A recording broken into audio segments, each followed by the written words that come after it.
Hai, dengan Bapak Tere di sini teman-teman. Ini adalah update akhir September awal Oktober 2025 dalam konteks remembering. Jadi banyak sekali yang terjadi dan sebuah remembering, recognizing tentang narasi yang selama ini kita percaya yang ternyata adalah teknologi memanen energi kita. Kita adalah baterai untuk kubus-kubus hitam yang adalah simbol dari kontrol berdasarkan kosmologi atau konteks otoritas yang kita kenal dengan nama Saturnus ya. Nah, sekarang mulai orang mengetahui bahwa yang dibicarakan tentang demiurge atau teknologi memanen energi melalui bulan yang dilakukan oleh demiurge dengan bantuan arkon-arkon itu sebenarnya bukan mitologi tetapi suatu yang nyata. Demikian juga memori kita di masa kecil kita ketika kita masih terkoneksi dengan magic, itu juga bukan sebuah dongeng, itu adalah suatu realitas. Dan ketika kita kecil, banyak hal yang mengingatkan kita dalam konteks remembering, seperti gambar spiral ini, atau mimpi-mimpi kita tentang berada di suatu tempat yang familiar tapi rasanya jauh, atau misalnya remembering kita tentang eksistensi kita yang berdiri di kesadaran zero point, atau banyak hal lain yang mungkin teman-teman juga alami. Tapi yang saya alami kali ini sangat signifikan. Jadi tiba-tiba monitor komputer meledak, rusak, dan menghasilkan spektrum warna. Nah, dalam beberapa minggu ini saya mulai merefleksikan tentang spektrum warna. Jadi kita adalah pemain di game ini dan yang kita mainkan adalah warna-warna ya yang dibatasi oleh teknologi. Nah, warna-warna itu hadir ketika monitor TV rusak dan yang ada adalah apa yang dilihat di gambar ini. Nah, gambar ini dia sama dengan gambar di human resonance. Dia sama dengan gambar ketika cahaya dimasukkan lewat prisma yang menghasilkan wujud. Jadi teman-teman, dalam perjalanan di akhir yang dikatakan September dan Oktober ini, saya mengalami banyak sekali data-data baru, remembering dan recognizing yang sebenarnya sudah pernah ada, sudah pernah hadir dalam kesadaran saya, cuman mungkin pada waktu itu hanya merupakan sebuah tahap introduction, initiation, awal. Nah, kali ini dia jauh lebih dalam lagi. Jadi, setelah saya pikir, kalau misalnya ajaran-ajaran masa kecil tentang Tuhan, penciptaan, reward, punishment, itu memang suatu kebenaran mutlak, maka hidup akan lebih mudah. Kita berjuang jadi orang baik, menghindari kegelapan, lalu masuk surga ya. Dan dalam hidup saya itu saya nggak pernah berpikir bahwa saya akan masuk neraka, karena menurut saya ketika saya sangat taat, penuh dengan mengorbankan diri dan membuat orang lain hidup bahagia, itu saya udah yakin saya pasti masuk surga menurut agama yang membesarkan saya. Tetapi ternyata hidup tidak sesederhana itu.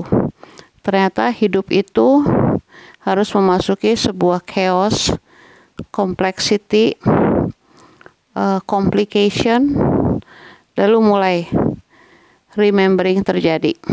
Jadi ada banyak kisah ya, ada banyak kisah yang menjadi remembering. Misalnya kisah tentang penciptaan yang dulu ketika masih kecil itu diajarkan. Jadi ada Tuhan di luar sana yang dia berbentuk laki-laki berjanggut putih, yang katanya dia itu terkoneksi dengan Yehosua, dan Yehosua menyamakan dirinya dengan Bapa itu menjadi satu kesatuan. Selama bertahun-tahun saya percaya bahwa Bapa itu adalah Tuhan yang sebenarnya. Tetapi ternyata Yehosua itu mengajarkan tentang konsep Bapa yang bukan Bapa itu. Karena Bapa yang diajarkan oleh institusi gereja itu adalah ekspresi permainan games yang dilakukan oleh entitas yang kita kenal dengan nama Yalbaboah, Baoh, atau Yahweh, atau Samael, atau nama-nama lain yang dia adalah demiurge. Demiurge adalah Tuhan-Tuhan yang menuhankan diri mereka, yang penuh dengan iri hati dan kecemburuan, yang tidak ingin ada Tuhan lain selain mereka. Tuhan itu yang diperkenalkan oleh institusi dan peradaban selama ini kepada kita, dan kita percaya. Nah, Tuhan yang penuh dengan dendam, kontrol, hierarki, menekankan tentang takut akan Dia, takut akan hidup, takut akan mati, itu ternyata adalah yang dalam agama Gnostik itu disebut sebagai demiurge, atau entitas yang menuhankan diri. Mereka mempunyai banyak sekali kaki-kaki tangan yang kita kenal sebagai para archons. Nah, para archons ini diciptakan oleh demiurge, dan mereka tidak bisa menciptakan, tapi mereka bisa meniru. Lalu mereka mulai meniru apapun yang mereka bisa tiru, termasuk kita, termasuk manusia. Mereka bisa meniru, mereka bisa menjadi binatang apapun juga, mereka bisa menjadi insekt apapun juga. Nah, mereka itu sangat licik dan sangat sangat cheating banget, menipu banget ya. Nah, di bawah para archons ini lalu ada kaki-kaki tangannya yang adalah yang kita sebut penguasa elit, kaum kabel, mereka yang ada dalam kekaisaran, kerajaan, dan lain-lain. Dan sampai sekarang masih ada. Mereka memainkan sebuah aturan yang kita bisa katakan aturan kubus Saturnus, yang penuh dengan hierarki, ketakutan, dan menuntut pengorbanan. Ya, jadi semua ritual-ritual yang ada hubungannya dengan darah, yang ada hubungannya dengan binatang atau dengan anak-anak yang dikorbankan, itu sebenarnya adalah bagian dari apa yang dikatakan oleh Gnostik sebagai Tuhan-Tuhan palsu. Nah, kita masuk dalam permainan itu, terutama setelah gereja Katolik di Vatikan tahun sekian itu, 200-an itu mulai menghancurkan semua kitab-kitab yang menceritakan tentang ajaran Gnostik, termasuk misalnya kitab Injil Maria Magdalena, Injil Yudas Iskariot, Injil Thomas, dan lain-lain. Dan mereka mengatakan bahwa hanya 4 Injil yang bisa dipakai, yaitu Injil yang mereka buat sendiri. Tetapi dalam perjalanan riset kali ini, itu banyak orang yang mulai secara kritis mempertanyakan segala sesuatu yang sudah tidak lagi masuk akal. Lalu data-data yang selama ini disembunyikan itu mulai keluar. Nah, kita harus hati-hati dengan ini juga, teman-teman ya. Bukan berarti bahwa kita lalu menerima data-data spiritual era baru sebagai suatu kebenaran, melawan data-data lama dari konteks religi, teologi, filsafat lama, dan lain-lain. Enggak. Kita harus memakai semua data-data itu sebagai pintu gerbang untuk akhirnya masuk ke dalam remembering kita sendiri. Ya. Jadi mungkin dalam konteks ini kaum Gnostik, di mana Maria Magdalena, Yesus, Yudas adalah bagian dari kelompok essence yang benar-benar ingin mengajarkan kepada banyak orang tentang Tuhan palsu yang penuh dengan iri hati dan cemburu itu, karena dia bukan Tuhan, dia adalah image dari demiurge, dari para arkon yang ingin menuhankan diri mereka sendiri. Nah, di sisi lain, semakin banyak orang sadar bahwa kita adalah Tuhan bagi diri kita masing-masing. Jadi yang salah dari demiurge, Yaldabaoth, Archons, Samael, Yahweh, siapapun yang kita sebut itu, karena mereka ingin menuhankan diri mereka untuk orang lain, ya. Jadi di situ distorsinya. Bahwa dalam remembering ini saya percaya bahwa masing-masing dari kita itu adalah infinite intelligent individual, eternal, independent God. Tapi kita tidak menuhankan diri kita dan memaksa orang lain menerima kita sebagai Tuhan. Pada saat kita sadar itu, kita lalu keluar dari permainan mereka. Karena apa? Karena ketika kita melihat mereka yang adalah cermin kita, menuhankan diri mereka terhadap orang lain, maka secara tidak sadar kita juga mengikuti pola itu, kita menuhankan diri kita untuk orang lain. Lalu kita memaksa orang lain itu, kita kontrol, kita manipulasi, kita paksa untuk mengikuti keinginan kita, untuk menerima kita sebagai Tuhan mereka, dan mematikan Tuhan yang ada di dalam diri mereka yang adalah cahaya abadi dari diri masing-masing dari kita. Jadi remembering pertama itu. Oke.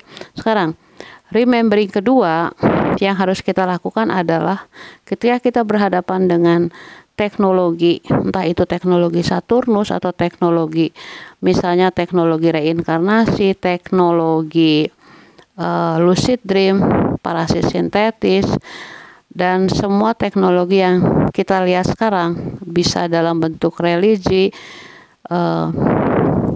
spiritualitas, kosmologi, teologi, astrologi, astronomi, dan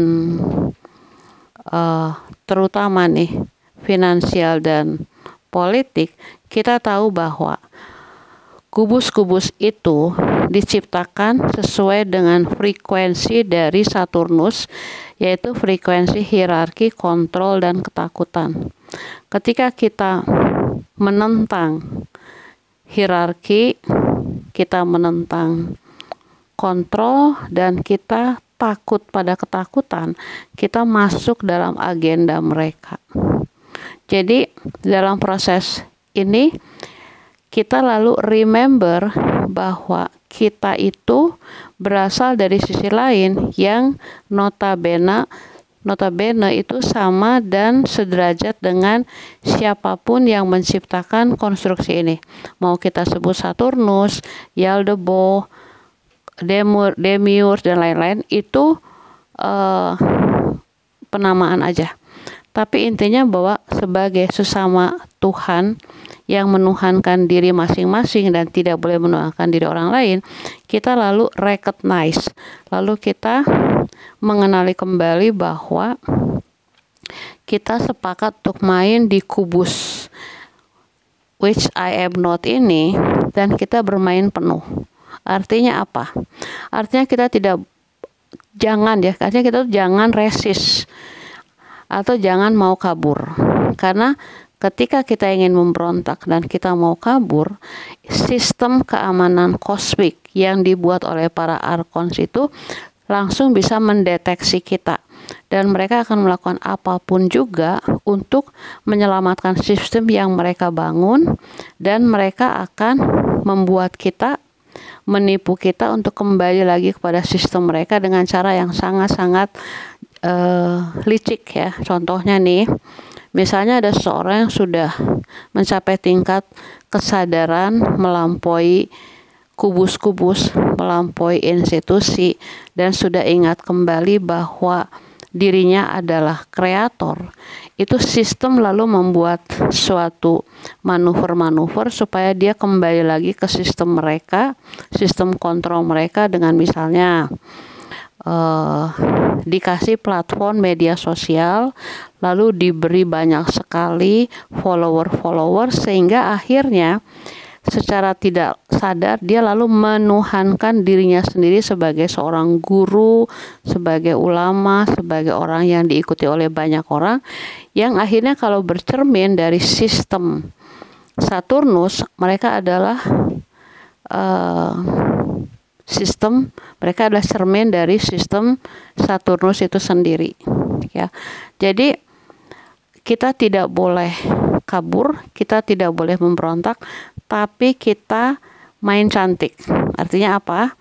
Kita tidak main dikontrol, kita tidak lagi hidup dalam ketakutan, tapi kita permeable. Permeable itu artinya kita bermain cantik di setiap kubus yang kita hadapi, nggak menjadi ancaman bagi orang lain, tapi kita tetap memegang integritas kita. Kita hidup dengan cinta tanpa syarat, kita menghormati kemerdekaan, kebebasan orang lain, tidak menginjak-injak hak orang lain. Kita bermain dalam diam, kosong, dan gelap. Dan diam, kosong, dan gelap itu karena dia kalau dilihat dari dari statistika algoritma, dia itu tidak naik turun tapi dia datar di zero point. Nah, dengan cara itu kita tidak menentang sistem supaya tidak diserang balik, tapi kita tetap berdiri di titik zero point kita. Nah, di titik zero point itulah kita akan selalu ingat kembali tentang hal pertama tadi yang saya katakan, bahwa kita itu jauh lebih powerful dari semua sistem, semua kubus, semua teknologi yang diciptakan oleh orang lain. Karena apa? Karena apapun yang diciptakan orang-orang lain itu dia tidak setinggi teknologi yang ada di dalam diri kita. Kita adalah teknologi yang kita bawa dari sisi lain yang bukan ciptaan sistem di luar diri kita. Tapi kita ingat kembali, remembering, kita mengenali kembali, recognizing sisi itu yang sengaja dibuat atau ditutupi oleh kabut lupa. Dan menurut saya itu adalah yang paling exciting, ya. Jadi remembering, yang pertama kita ingat siapa kita, who I am, yang benar-benar kita dari sisi lain, yang tidak lebih atau tidak kurang dari siapapun juga, termasuk siapa yang menciptakan permainan ini. Yang kedua, kita sepakat masuk dalam permainan ini sehingga kita tidak memberontak atau tidak kabur, tapi kita menyadari bahwa kita bermain dengan penuh di dalam dualitas ini, dengan tetap ada di titik kosong dalam diam dan gelap. Nah, itu membuat kita tahu bahwa kita lebih powerful dari teknologi yang diciptakan. Lalu apa yang menjadi buah kesadaran beberapa minggu terakhir ini, di akhir bulan September dan di awal bulan Oktober, itu saya menyadari bahwa ketika kita masuk dan terjebak dalam teknologi reinkarnasi, itu kita akan mengalami beberapa tahapan. Yang menarik, sekitar 30 tahun yang lalu itu seseorang sahabat memberikan saya buku, namanya buku Kematian dari Tibet. Menarik ya, saya baca, saya nggak ngerti dia ngomong apa. Sekarang 30 tahun kemudian saya baru ngerti. Jadi di dalam buku itu diajarkan bagaimana supaya tidak masuk dalam teknologi reinkarnasi. Ya, yang pertama kita harus benar-benar tahu mana cahaya kita dan mana cahaya palsu. Itu adalah suatu perjalanan panjang di dualitas ini, karena teknologi kubus memastikan bukan saja cahaya kita mati, tapi kita tidak tahu kita punya cahaya. Jadi kita harus ingat kembali cahaya kita. Caranya tanya sama jiwa teman-teman masing-masing.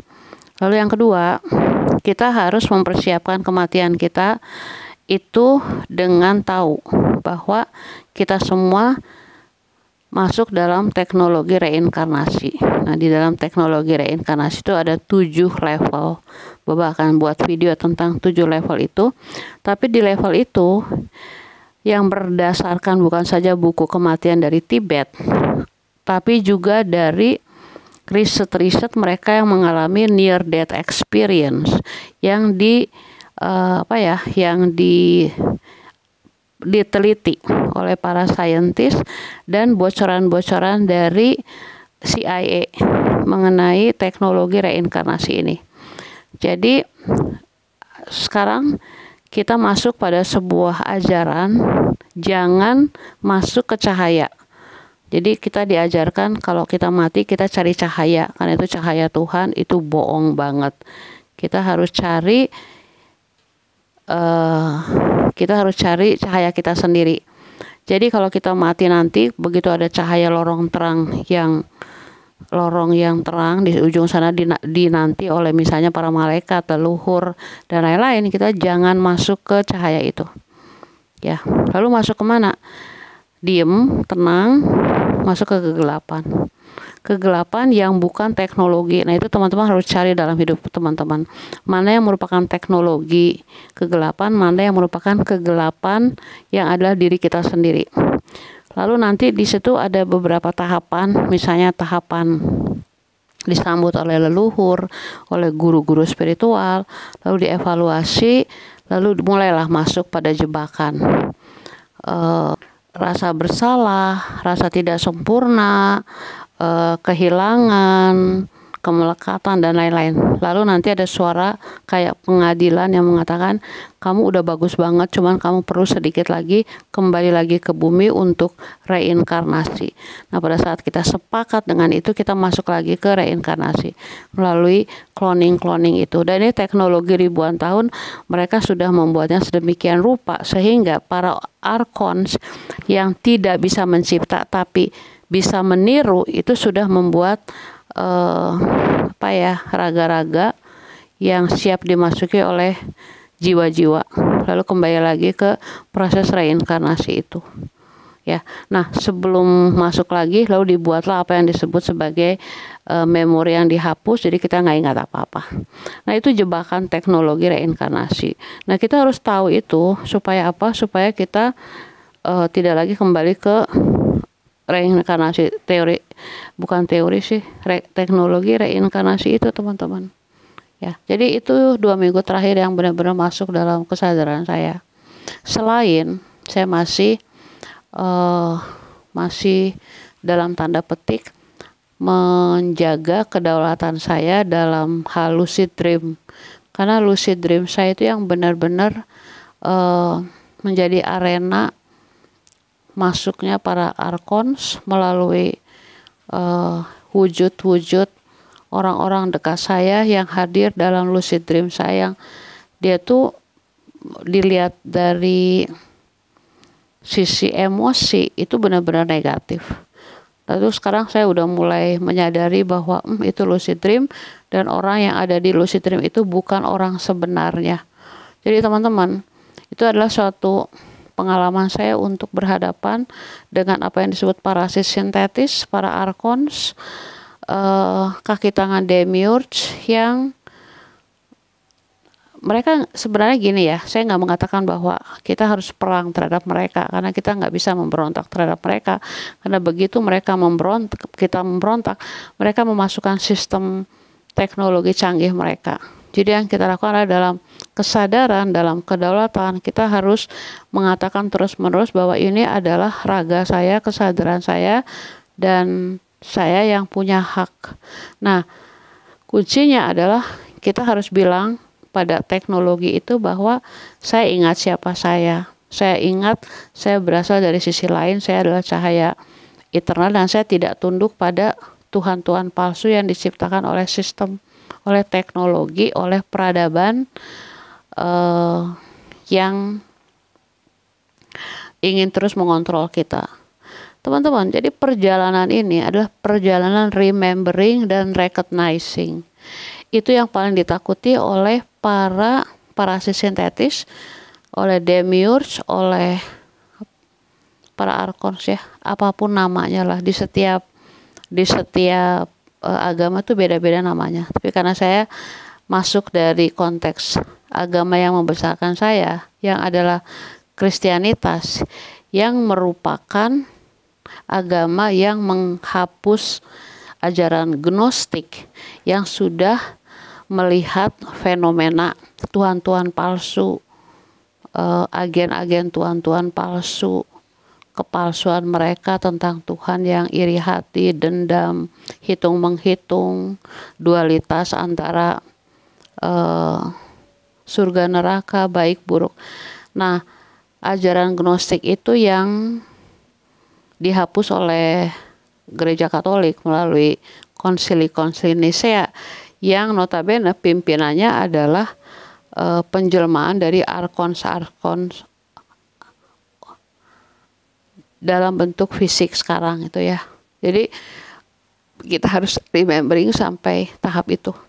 Tapi tidak semua yang dikatakan dalam konteks gnostik itu saya sepakati sekarang sih. Karena remembering saya itu melampaui kesadaran kaum gnostik, yaitu bahwa kita menciptakan konstruksi ini berdasarkan saweran energi kita, sehingga kita sama-sama memiliki konstruksi ini. Kalau kita memutuskan bermain sebagai kita, kalau saya memutuskan bermain sebagai yang bukan saya saat ini, dengan semua situasi religius, sosial, ekonomi, politik, dan lain-lain, itu cara saya bermain untuk menjadi yang bukan saya, lalu nanti akan menghasilkan kebijaksanaan. Untuk kalau pulang ke sisi lain, itu kebijaksanaan kita akan berbeda dari sebelum kita datang. Ya, lalu saya percaya bahwa nggak ada yang lebih tinggi, nggak ada yang lebih rendah, karena di sisi lain semuanya sama. Jadi kalau kita mempelajari sebuah cabang spiritualitas atau konsep kosmologi atau teologi, itu kita harus melihatnya dari kacamata hasil kita makan apel kita sendiri. Jadi nggak menangkap bulat-bulat apa yang dikatakan orang lain. Teman-teman jangan memakan bulat-bulat apa yang saya katakan juga. Tapi jadikan ini suatu referensi untuk masuk pada proses remembering dan recognizing teman-teman sendiri. Ya, karena nanti ketika kita tidak mau dijebak oleh teknologi reinkarnasi, yang kita ingat adalah apa yang kita yakini selama ini, yang membuat kita tahu mana cahaya palsu, mana cahaya asli, mana kegelapan teknologi palsu, dan mana kegelapan yang asli. Ya, jadi kita harus harus remembering, dan kita harus recognizing. Kita nggak boleh rebel, melawan, memberontak. Kita nggak boleh kabur-kaburan, karena pada saat kita kabur, itu kita masuk pada kubus lain, di kubus yang menjadi selimut dari semua kubus. Ya sama aja sama bohong ya kalau gitu ya. Oke teman-teman. So, Bapak senang udah bisa bikin video ini. Prosesnya panjang, dan satu hal yang ingin saya katakan bahwa dalam proses panjang ini saya mengalami sakit fisik yang tidak tertahankan. Sakit di bagian, kalau dalam spiritualitas era baru disebut bagian dari cakra-cakra dasar, itu sakit banget. Dan saya belajar untuk tidak melabel itu sebagai sakit, tapi melabel itu sebagai bagian dari nyaman di raga. Kalau perlu minum obat, lalu melakukan apapun yang harus dilakukan untuk membuat raga menjadi dalam tanda petik tidak sakit. Tapi intinya sih antara sakit dan tidak sakit itu sebenarnya dia tentang pelabelan. pelabelan aja sih. Nah, kabar baiknya apa? Kabar baiknya setelah merasa sakit yang tidak tertahankan, itu dapat data baru. Dapat selalu data-data baru. Data baru bisa lewat lucid dream, lewat remembering masa kecil, remembering masa-masa sebelum ada di sini, bisa hadir dalam bentuk misalnya tanda-tanda alam, hujan, panas, atau bahkan melalui AI, bahkan melalui media-media massa, media sosial dan lain-lain. Tapi kita harus tetap grounding, berpijak pada apa yang kita anggap sebagai kebenaran kita sendiri. Maka penting banget untuk makan apel kita sendiri. Ya, artinya apa? Kalau orang ngasih tahu tentang sesuatu sebelum kita mengalaminya sendiri, jangan percaya. Kalau orang bilang stroberi ini enak loh, makan ya, terus kita bilang oh enak ya, terus kita percaya bahwa stroberi enak, tapi kita belum pernah makan stroberi itu, kita nggak tahu rasa stroberi itu. Demikian juga tentang Tuhan. Kalau kita belum pernah menyembah Tuhan palsu, kita nggak tahu Tuhan asli yang mana. Karena nggak ada komparasinya. Kita harus tahu. Kalau kita nggak tahu apa itu neraka, yaitu ketika kita tidak menjadi diri kita sendiri, maka kita tidak tahu apa itu surga. Jadi dualitas itu juga ada gunanya untuk kita tahu apa yang sedang kita hadapi. Ya, jadi nggak ada resistensi terhadap dualitas konfliktual itu sendiri, karena kita akan mendapatkan kebijaksanaan dari pengalaman kita di sini. Begitu teman-teman. Oke teman-teman, Baba nggak pernah minta komen-komen jadi, dan nggak ada yang komen juga, tapi terima kasihlah udah menyimak sampai sini. Rayu kinasih.